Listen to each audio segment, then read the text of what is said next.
A lot of retro gamers consider The Revenge of Shinobi to not only be one of the best games on the Mega Drive, but also the best game in the Shinobi series. I reviewed the first Shinobi game a little over a month ago, because with Art of Vengeance coming out last year, I wanted to take a closer look at the series. This is the official second entry and is known as Super Shinobi in Japan. Sega of America dodged a bullet by changing its name for the West because games with Super in the title would be forever associated with the upcoming Super Nintendo that would launch 2 years later. That's right, Superman is often mistaken for a Super Nintendo game, as everybody knows by now. In Revenge of Shinobi, you're once again controlling Joe Musashi, and he's out for revenge against Neo-Zed, the 2.0 version of the criminal organization from the first game, because they've been attacking the followers of the Power of Stealth and kidnapped his future wife. I don't know why they just use the word Shinobi. I guess that means anyone who dares sneaking around anywhere is a target to be eliminated in the eyes of Neo-Zed. The gameplay is similar enough to the first game that your single attack button will make Musashi use a melee attack when in close range to an enemy or crate, or throw shurikens when not in range. You can also jump just like before, only they made it super floaty for some reason. So what makes this version of Joe Musashi so super? Well, a few super mechanics that were added. He can now do a double jump, which can be a bit finicky to get used to. And if you attack during a double jump, he will shoot a whole bunch of shuriken covering a wide area. This is incredibly useful to clear enemies you can't hit shooting straight, or clearing tough spots without taking damage, but it uses up a lot of your shuriken at once. Yep, for some reason shuriken ammunition is a thing here. Then again, according to the game, these are not shuriken, they are shuriken. They're crafted from a rare type of metal that only exists in very limited quantities, and Joe Musashi refuses to throw any common variety ninja stars. Or, maybe it's just a typo. They're not even shuriken to begin with. They're kunai, and that's what I'm gonna call them.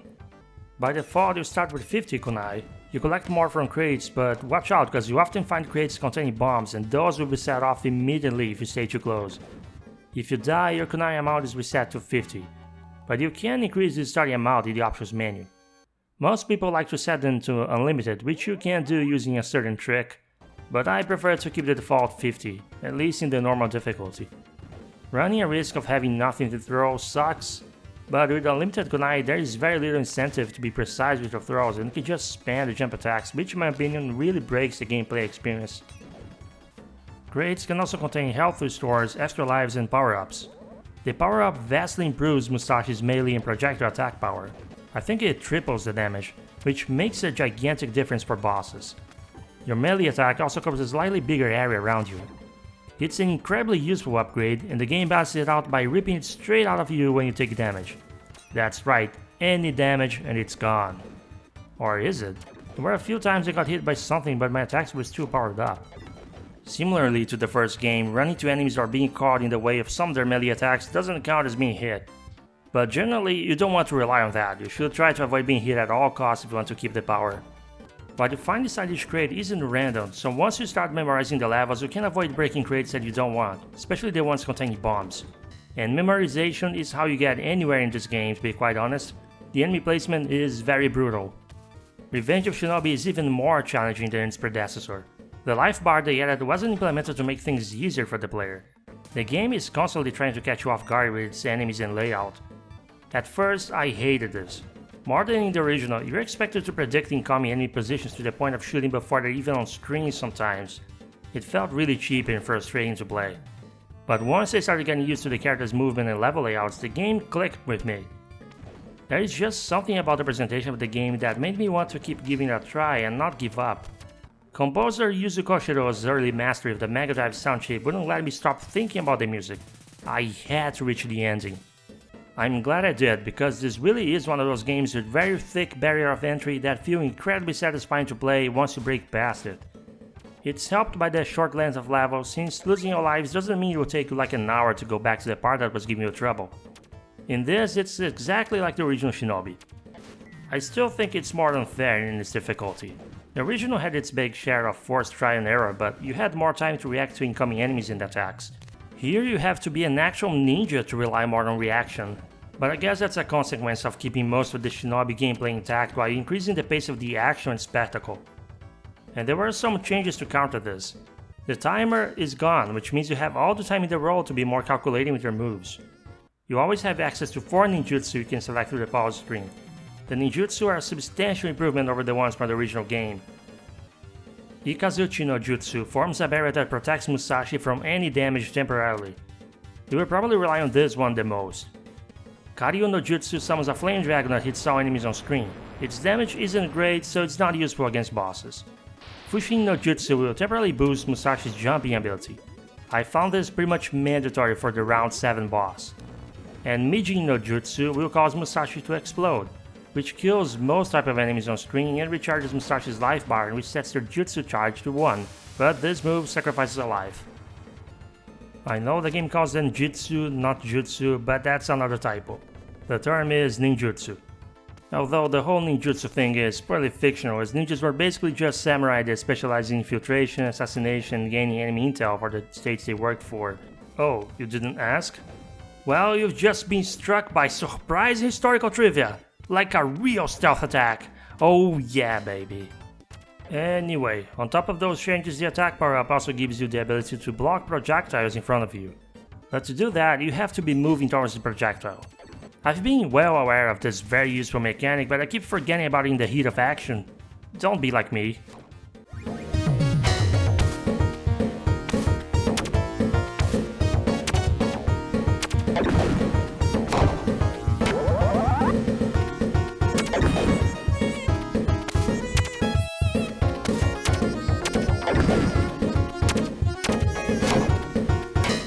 The variety in the level design is another improvement over the first game. You'll notice more verticality, changes in the scenario occurring as you progress, and sometimes the difficulty curve isn't as predictable as you'd expect. Each round challenges you to pay attention to aspects in the levels that you didn't have to focus at before. For example, the first level is mostly straightforward, but the second level suddenly has you standing on pressure plates that open paths you have to backtrack for. Then the first level of round 3 challenges you to distinguish between enemies in the background and the ones in the foreground layer, in order to survive and know when to use your double jump to alternate between the 2 layers, much like in the first Shinobi game.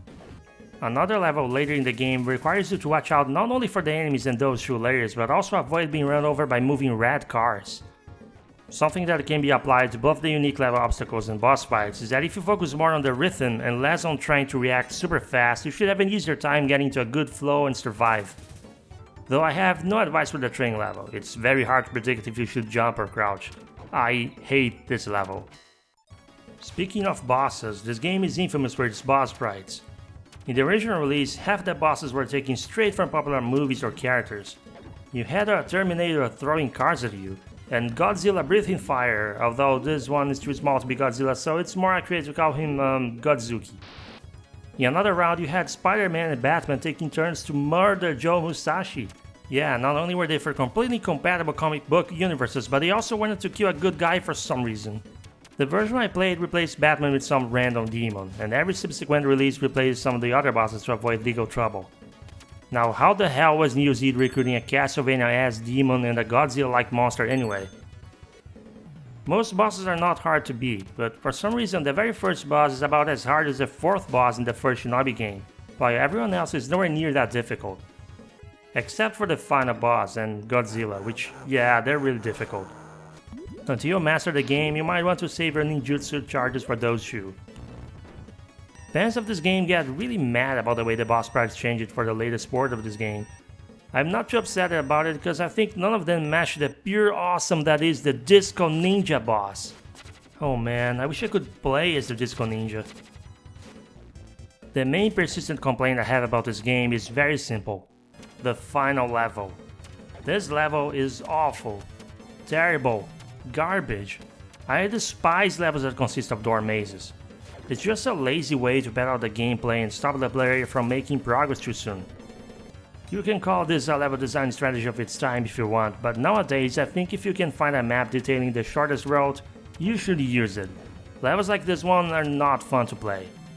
Having learned to enjoy the game, I still find some parts very frustrating, like both levels in Route 5. So much so, these levels threaten to make me lose interest in replaying.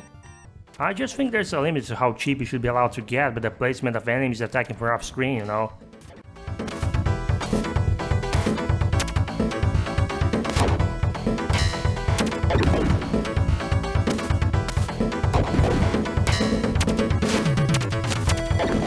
Do I recommend The Revenge of Shinobi? Better yet, who do I recommend it for? If you're not into retro games from the 80s or the die and repeat arcade experience for those types of games, you are going to hate this. The level design in Revenge of Shinobi is built to kill you. There will be times you will die, try again, make it past the screen that killed you, then die again right at the next set of enemies. And that cycle could go on for a while in some of those levels here. It takes 3 things to appreciate this game. You have to be into the arcade experience, you have to really be into this late 80s ninja action aesthetic, and I also want to say you have to be into Yuzo Koshiro music. But if you're not into Yuzo's music, you're probably not even a real person, and it's really strange that you're somehow watching this. Those 3 things are what kept me going past the initial frustration.